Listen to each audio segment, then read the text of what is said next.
स्वागत करता हूँ my YouTube channel 3S nursing classes पे। फ्रेंड्स, अपन पढ़ रहे थे ब्लड का जो फर्स्ट पार्ट था उसमें हमने डिस्कस किया कि व्हाट इज ब्लड क्या होता है, और फिर इसके बाद में हमने देखा था कि कंपोनेंट ऑफ ब्लड। इसके बाद अपन देखेंगे आज पार्ट 2 में कि ब्लड की में जो सेल्स होती है कौन कौन सी सेल्स होती है। ठीक है फ्रेंड्स, चलो इस वीडियो को अपन स्टार्ट करते हैं। यदि आप मेरे यूट्यूब चैनल पे नए हो तो मेरे यूट्यूब चैनल को सब्सक्राइब जरूर करें। ठीक है फ्रेंड्स, तो देखते हैं आज का हमारा टॉपिक रहेगा ब्लड सेल्स। कि हमारा जो ब्लड है उसमें कौन कौन सी सेल्स पाई जाती है। तो देखो इसमें मोस्टली हमारा ब्लड है उसमें 3 सेल्स पाई जाती है। एक तो पाई जाती है आपकी आरबीसी, जिसको अपन बोल सकते हैं रेड ब्लड सेल। ठीक है, इसको हमारे लिए है एक तो आरबीसी, इसको अपन बोल सकते हैं इसके कंपोनेंट पूछे तो रेड ब्लड सेल्स। ठीक है, एक आती है आपकी डब्ल्यूबीसी, जिसको अपन बोल सकते हैं व्हाइट ब्लड सेल। इसमें भी अपन आगे पढ़ेंगे, जब डब्ल्यूबीसी पढ़ेंगे अलग से, तो इसमें ग्रेनुलोसाइट और एग्रेनुलोसाइट इसमें कौन कौन सी सेल्स आती है वो भी डिस्कस करेंगे। और इसमें एक मोस्ट सेल्स होती है प्लेटलेट्स, जिसको अपन बोल सकते हैं थ्रोम्बोसाइट्स भी।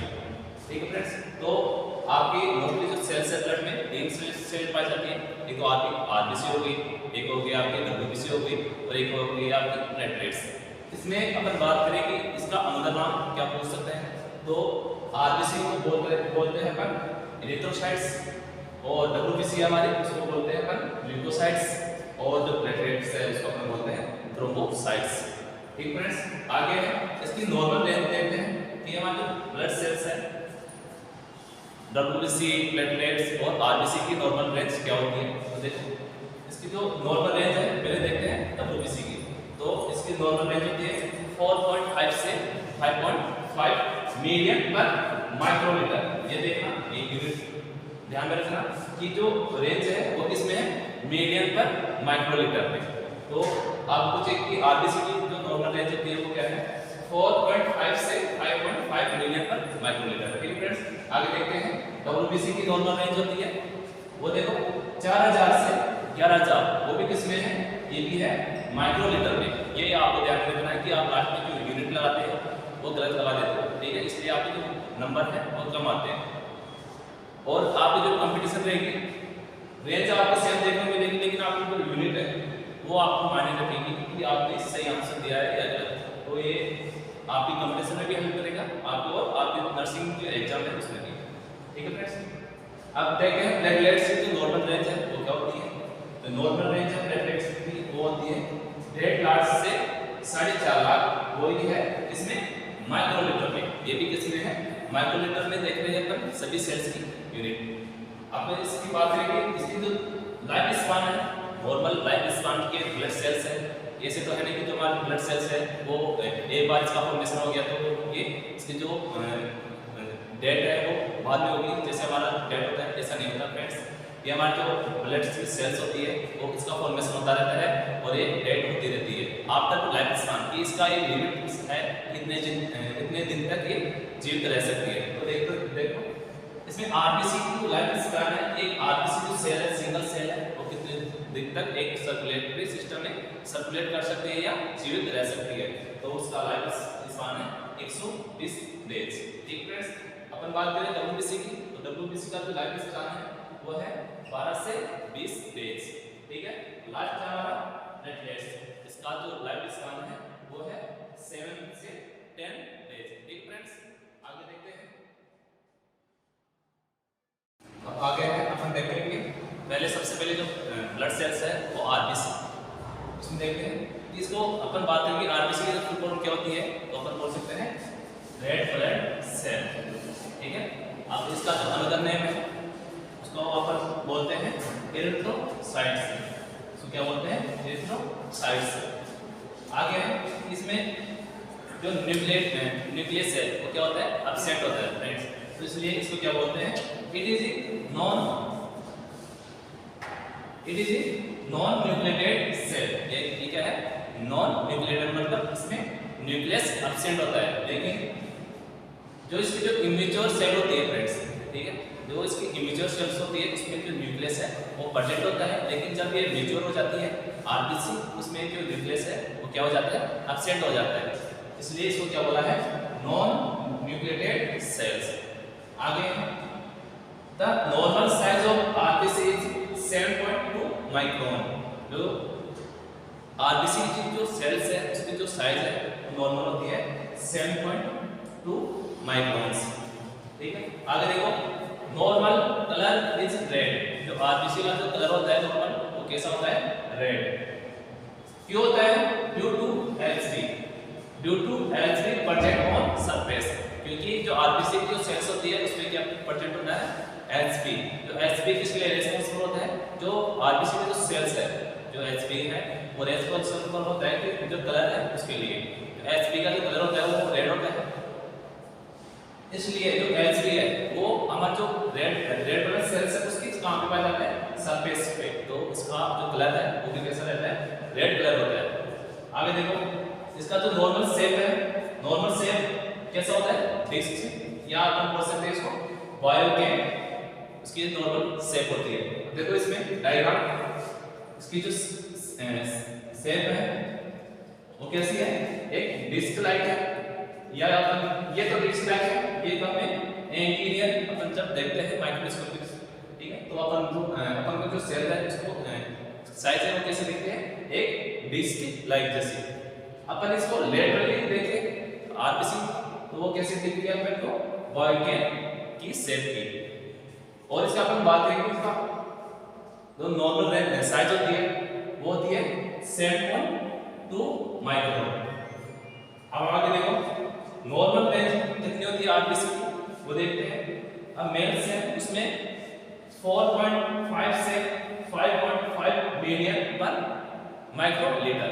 जो मेल्स होते हैं उसमें आरबीसी की जो नॉर्मल रेंज होती है वो होती है 4.5 से 5.5 बिलियन पर माइक्रोलीटर। और जो फीमेल है उसमें जो नॉर्मल रेंज है वो है 4.5 से 5.0 मिलियन पर माइक्रोलीटर। अब इसका जो डिफरेंस है वो कम क्योंकि इसमें जो मेल्स है उसमें जो आरबीसी है, ठीक है, आरबीसी है वो ज्यादा पाई जाती है, और ज्यादा पाई जाएगी तो इसमें जो एचबी है अपन देखा था इससे पहले जो वीडियो था उसमें डिस्कस किया था कि जो नॉर्मल रेंज होता है एचबी का वो मेल में तो रहता है 14 से 16, ठीक है, ग्राम पर डीएल, ठीक है फ्रेंड्स, और फीमेल है उसमें रहता है 12 से 14 ग्राम पर डीएल। अब ये जो रेंज है एचबी का ये कारण होता है कि जो ब्लड का जो अमाउंट है, ठीक है, उसमें जो सेल्स है आरबीसी मोस्टली, क्योंकि अपन ने देखा है कि जो एचबी होता है वो कलर के लिए रेस्पॉन्सिबल रहता है, किसके लिए, कलर के लिए। तो हमारा जो आरबीसी है वो क्या है, रेड है। अब ज्यादा एचबी पाया जाएगा, ठीक है, तो उसमें जो हमारा जो आरबीसी सेल है वो भी ज्यादा पाई जाएगी। तो इसमें जो एचबी लेवल है वो इसमें ज्यादा है, मेल्स में ज्यादा होता है, इसलिए जो आरबीसी की जो नंबरिंग है, ठीक है, वो भी जो मेल्स है उसमें ज्यादा अवेलेबल होती है। आगे देखो लाइफ स्पैन, अब अपन बात करें कि इसकी लाइफ स्पैन होती है वो कितनी होती है, तो 80 से 120 ये नॉर्मल रेंज होती है। जो 80 है फ्रेंड्स वो पाया जाता है जो चिल्ड्रंस होते हैं उसमें, जो 80 है 80 जो डेज है आरबीसी की जो लाइफ स्पैन वो है बच्चों में, और जो 120 है वो हमारे जो एडल्ट है, एडल्ट में जो लाइफ स्पैन होती है वो होती है 120 डेज। अब आप पर बात करें कि आफ्टर लाइफ स्पैन जब ये सेल डेड हो जाती है तो ये कहां पे जाती है, तो ये सेल्स जाती है फ्रेंड्स हमारे स्प्लीन में। कहां पे जाती है, स्प्लीन में। इसलिए जो स्प्लीन है उसको क्या बोलते हैं, ग्रेवयार्ड ऑफ ह्यूमन बॉडी। अपन बात करें कि जो कब्रिस्तान है, कब्रिस्तान अपन किस लिए काम लेते हैं, जहां पे मुर्दे को ले जाया जाता है। तो हमारा जो सेल है वो क्या हो जाती है, जब डेड हो जाती है या मर जाती है तो वो कहां पे जाती है, हमारे स्प्लीन में। और वहां पे इसका जो भी आगे की जो फंक्शनिंग है, जो उसका आगे का जो ऑर्गेनाइजेशन है, जैसे किस प्रकार नेगलेक्ट होगी या वहां पे रीयूज होगी, वो सब कहां पे होता है, स्प्लीन में। ठीक है फ्रेंड्स, अब आगे देखते हैं। आगे है डब्ल्यूबीसी। इसकी जो नॉर्मल रेंज होती है फ्रेंड्स वो होती है 4000 से 11000। देखते हैं नॉर्मल रेंज कितनी है, 4000 से 11000 पर माइक्रोलीटर। ठीक है, आगे आल्सो नोन एज ल्यूकोसाइट्स। अपन जो WBC है उसको अपन क्या बोल सकते हैं, ल्यूकोसाइट भी बोल सकते हैं। आगे इट इज कलरलेस। इसका जो WBC होती है इसका कलर नहीं होता। ठीक है, तो इसको अपन क्या बोल सकते हैं, कलरलेस बोल सकते हैं। And nucleated sales.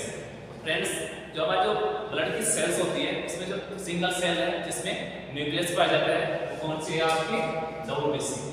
ये ध्यान रखना, यहाँ से क्वेश्चन आता है कि हमारे जो ब्लड की सेल्स है वो कौन सी है जिसमें न्यूक्लियस प्रेजेंट होता है, वो सिंगल सेल है, वो कौन सी है, हमारे WBC। ये क्वेश्चन कंप्यूटर में पूछा जाता है। ठीक है, आगे देखो, the main role of WBC is defence mechanism. जो हमारा ब्लड की सेल्स है WBC, इसका जो मेन रोल होता है वो क्या होता है, डिफेंस मैकेनिज्म। मतलब हमारी जो बॉडी है उसको बचाती है किससे, जो भी माइक्रो ऑर्गेनिज्म है जैसे बैक्टीरिया है, वायरस है। ठीक है, वो वायरल इन्फेक्शन से कौन बचाता है हमारे को, हमारी ब्लड में WBC होती है वो हमें डिफेंस करती है, हमें बचाती है। आगे इसके टाइप देखते हैं कि कितने टाइप की होती है। There are 2 types of WBC। मतलब WBC के 2 टाइप होते हैं। कौन कौन से, एक तो है आपका ग्रेनुलोसाइट्स, एक है एग्रेनुलोसाइट। अब बात करें कि इसको ग्रेनुल्स क्यों बोलते हैं और इसको एग्रेनुलोसाइट क्यों बोलते हैं। फ्रेंड्स, जो साइटोप्लाज्म होता है उसमें जो सेल्स है वो स्पोर्ट्स लाइक प्रेजेंट होती है। स्पोर्ट्स मतलब जो गुच्छे होते हैं, ठीक है, स्पोर्ट्स लाइक गुच्छे होते हैं, मतलब दानेदार गुच्छे होते हैं, उसमें अरेंज होती है, जिसको तो बोला इसने ग्रेनुलोसाइट। जो सेल्स स्पोर्ट्स में तो है लेकिन वो एक अरेंज नहीं है, ठीक है, एक गुच्छे में नहीं है, उसको बोला है इसने एग्रेनुलोसाइट्स में। अब देखो ग्रेनुलोसाइट्स में कौन कौन से आती है, आपकी न्यूट्रोफिल्स आती है, इओसिनोफिल्स आती है और आपकी बेसोफिल्स आती है। अब देखो जो न्यूट्रोफिल्स है इसका काम क्या होता है, जो न्यूट्रोफिल्स है इसका जो मेन रोल होता है ये काम करती है हमारा डिफेंस का। किसका काम करती है फ्रेंड्स, डिफेंस का। जो इओसिनोफिल है ये हमें देखने मिलती है, एलर्जिक रिएक्शन होती है हमारी बॉडी में। ठीक है, एलर्जिक रिएक्शन होती है तो उसमें जो हमारी बॉडी है उसमें कौन सी सेल्स बड़ी मिलती है हमें, इओसिनोफिल। ठीक है, इसमें देखने मिलते हैं increase allergic reaction, allergic reaction. ठीक है, ये फ्रेंड ये इओसिनोफिल है वो किसमें बढ़ती है, जब हमारी बॉडी में कोई एलर्जिक रिएक्शन शो होती है। आगे है बेसोफिल। जो बेसोफिल है WBC का एक टाइप है, वो किसमें काम आता है, हमारे जब कोई वुंड हो जाता है, ठीक है, हमारे बॉडी में कोई वुंड हो जाता है, कोई घाव हो जाता है, तो उसमें जो उसको रिपेयरिंग, ठीक है, वापस से रिपेयरिंग होने की जो प्रोसेस है उसमें ये काम आता है। तो अपन इसको बोल सकते हैं वुंड हीलिंग। ये किसमें हेल्प करती है, it help in wound healing. इसमें हेल्प करती है, जो भी कोई हमारे वुंड हो जाता है उसको हील करने में या उसको ठीक करने में कौन सी सेल काम आती है हमारे बेसोफिल। तो यहाँ से क्वेश्चन आता है फ्रेंड्स कि हमारी बॉडी में जब एलर्जिक रिएक्शन होती है तो कौन सी सेल इंक्रीज होती है, तो आपको बताना है इओसिनोफिल्स। और हमारी बॉडी में जब कोई वुंड हो जाता है, ठीक है, उस टाइम कौन सी ब्लड की सेल्स एक्टिव होती है, वो होती है हमारे बेसोफिल्स। ये 2 क्वेश्चन पूछे जाते हैं।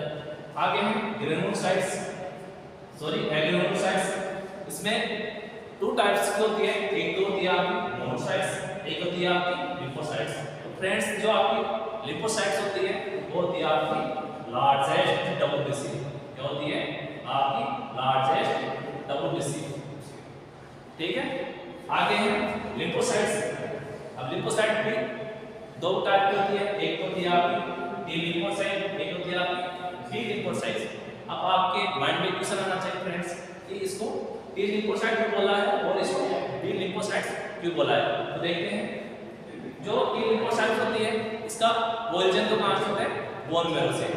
आपको पता है कि आपके हमारे जो ब्लड सेल्स है उन सभी का ओरिजिन तो कहां से होता है, बोन मैरो से। लेकिन अपन बात करें टी लिम्फोसाइट, इसका नाम टी लिम्फोसाइट क्यों पड़ा, हमारा जो ब्लड सेल है उसका ओरिजिन तो हो रहा है बोन मैरो से, लेकिन इसका मैच्योरेशन है इसका जो मेचुरेशन है टी लिम्फोसाइट का वो कहाँ पे होता है हमारे थाइमस ग्लैंड से। कहाँ पे होता है फ्रेंड्स? थाइमस ग्लैंड में, ठीक है।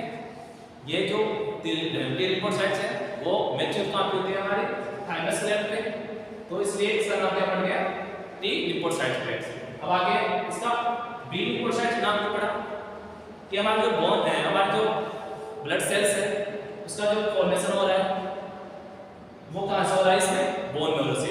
फॉर्मेशन भी कहां से हो रहा है? बोन मैरो से। और इसका जो मैच्योरेशन है वो भी कहां से हो रहा है? हमारे बोन मैरो से। इसलिए इसका नाम क्या पड़ गया? बी लिम्फोसाइट्स, ठीक है। अब आगे देखते हैं प्लेटलेट्स।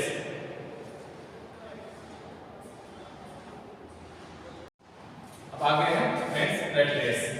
हमारे दो सेल्स थी डब्ल्यूबीसी और आरबीसी, उसको अपन ने कंप्लीट लिया है। अब आगे है platelets. It is also known as thrombocytes. अपन प्लेटलेट्स को क्या बोल सकते हैं? थ्रोम्बोसाइट्स। आगे है नॉर्मल रेंज। इसकी नॉर्मल रेंज कितनी होती है फ्रेंड्स? तो इसकी नॉर्मल रेंज होती है 1.5 से 4.5 लाख पर माइक्रोलीटर। कितनी होती है फ्रेंड्स नॉर्मल रेंज? 1.5 से 4.5 लाख पर माइक्रोलीटर। अब आगे देखो, इट इज कलरलेस। ये क्या है? इसका भी कोई कलर नहीं होता है। It is non nucleated. अब मैंने पहले ही डिस्कस किया था कि जो हमारे जो डब्ल्यूबीसी है ब्लड की सेल्स है उसमें ही ओनली क्या पाया जाता है? न्यूक्लियस पाया जाता है, ठीक है। और हमारे जो प्लेटलेट्स है और आरबीसी है उसमें जो न्यूक्लियस है वो प्रेजेंट नहीं होता। तो ये भी क्या है? It is non nucleated cell. आगे है इसका लाइफ स्पैन कितना होता है? 8 से 10 डेज। जो इसका लाइफ स्पैन होता है वो कितना होता है फ्रेंड्स? 8 से 10 या 11 डेज, ठीक है। अब इसका फंक्शन देखते हैं। जो हमारे जो प्लेटलेट्स है इसका फंक्शन होता है फ्रेंड्स, ये किसमें हेल्प करती है? ब्लड क्लॉटिंग में। ब्लड क्लॉटिंग में। अब यदि बात करें कि ब्लड क्लॉटिंग में ये हेल्प नहीं करे, यहाँ पर बात करें कि हमारे बॉडी में प्लेटलेट्स की जो काउंटिंग है वो कम हो जाती है, तो उससे क्या देखने को मिलता है? यदि हमारे बॉडी में प्लेटलेट्स कम हो जाती है तो फ्रेंड्स हमें ब्लीडिंग होने के चांसेस होते हैं। क्यों? क्योंकि इसमें जो हमारे ब्लड सेल्स है प्लेटलेट्स, इसमें जो प्लेटलेट्स होते हैं उसका फंक्शन होता है ब्लीडिंग को रोकना, ठीक है। यहाँ पर बात कर सकते हैं ब्लड क्लॉटिंग, मतलब ब्लड का थक्का जमाने में हेल्प करती है कौन? हमारी प्लेटलेट्स, ठीक है फ्रेंड्स। आगे है हमारे ब्लड सेल्स के फंक्शन या ब्लड के फंक्शन, वो देखते हैं।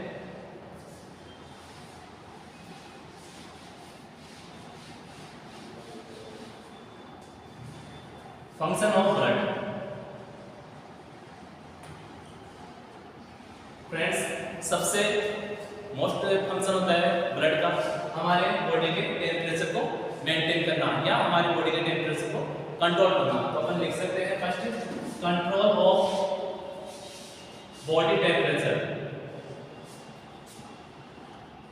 ठीक है फ्रेंड्स। फर्स्ट फंक्शन लिख सकते हैं अपन control of body temperature. Second, ये ब्लड क्या होता है फ्रेंड्स? एक जगह तो रुकता नहीं है हमारी बॉडी में, ये क्या करता है? सर्कुलेट होता रहता है। तो ब्लड में जो न्यूट्रिएंट्स रहते हैं वो हमारी जो बॉडी है जहाँ पे रिक्वायरमेंट है, चाहे टिश्यू हो चाहे सेल्स हो, ठीक है, वहाँ पे क्या करता है? ये पूछ जाता है, ठीक है। तो अपन लिख सकते हैं it help in transport of nutrients. ये क्या करता है? हमारी बॉडी के जो भी न्यूट्रिएंट्स हैं, हमारी बॉडी के सेल्स से टिश्यू है जहाँ पे इसकी रिक्वायरमेंट होती है वो वहाँ तक ये पहुँचा देता है, ठीक है। मोस्टली हमारे जो O2 है, ठीक है, इसको भी यही ट्रांसपोर्ट करता है। तो अपन इसको बोल सकते हैं कि it is help in transport of nutrients. आगे बात करें, ये हमारे जो वेस्ट प्रोडक्ट होते हैं उसको भी एक्सपेल करने में हेल्प करता है। क्यों? क्योंकि जो वेस्ट प्रोडक्ट होते हैं फ्रेंड्स उससे हमारी स्किन, ठीक है, किडनी, ठीक है, वहाँ से निकलते हैं। तो ये सर्कुलेट होते हुआ हमारी किडनी में जाता है। वहाँ पे जो वेस्ट प्रोडक्ट है किडनी उसको फिल्टर करती है और हमारी जो स्किन है वो भी हमारी वेस्ट प्रोडक्ट को बाहर निकालने का काम करती है। और ये हमारा जो ब्लड है वो हमारा जो ऑस्मोटिक जो प्रेशर होता है उसको भी मेंटेन करने में हेल्प करता है। ठीक है फ्रेंड्स, ये कुछ फंक्शन है ब्लड के। तो फ्रेंड्स ये वीडियो आज यहीं पे समाप्त होते हैं। यदि आपको अच्छा लगा इस वीडियो को शेयर करें, कमेंट करें और ज़्यादा से ज़्यादा लाइक करें एंड सपोर्ट करें। थैंक यू, धन्यवाद।